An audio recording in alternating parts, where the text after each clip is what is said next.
আইনে সোশ্যাল মিডিয়ার মাঝে যত সুন্দর কন্টেন্ট বানাই না কেন আইনের ভিডিও কেউ দেখতো না। কারণটা কি জানেন?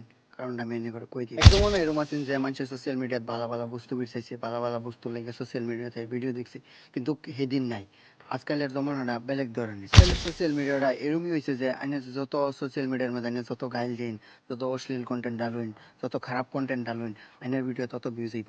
আইনের ভালো ভিডিও ডালুন, আইনে জ্ঞানের একটা বস্তু ডালুন, আইনে একটা ভালো একটা বস্তু ডালুন, আইনে ভিউজ হইতেন না। কারণ কারণ এটাই, আজকাল সোশ্যাল মিডিয়ার মাঝে হেরুমিও নাই, বালা বস্তুর দাম নাই। আজকাল যদি আমি সোশ্যাল মিডিয়ার মাঝে গাইল দিয়া ভিডিও বানাই, অশ্লীলতা করে ভিডিও বানাই, খারাপ খারাপ কন্টেন্ট ডালি, মানুষের লগে অভদ্রামি করে ভিডিও বানাই, তাহলে ভিডিওর মধ্যে দেখবেন বহুত বেশি ভিউজ আইব। কারণ হইলো এটাই যে বালা কন্টেন্টের দাম নাই, অশ্লীলতার দাম। সোশ্যাল মিডিয়ার সাচ্চাই হইলো এটাই যে আইনে অশ্লীল কন্টেন্টের দাম আছে, আইনের বালা কন্টেন্টের দাম নাই। কন্টেন্ট ডালতাছেন, আইনের ভিডিও একদিন দেখবো, 2 দিন দেখবো, 3 দিনের মাথা কইবো যা এটা কি বানাইছে এটা, হেই ঠেলা মেরে ফাড়াই দিব ভিডিওটা। আইনে যদি খারাপ খারাপ কন্টেন্ট ডালুন, আইনের ভিডিও লেগে মানুষ ইন্তজার করবো যে কুম্বালা হে গাল দিব, কুম্বালা মানুষের লগে অভদ্রামি করবো, এই বস্তুটার লেগে ওয়েট করবো, অপেক্ষা করবো এই বস্তুটার লেগে। ভিডিওটা ভালো লাগলে লাইক করবেন, শেয়ার করবেন, কমেন্ট করবেন। হাসা কথা কইছি নি না না।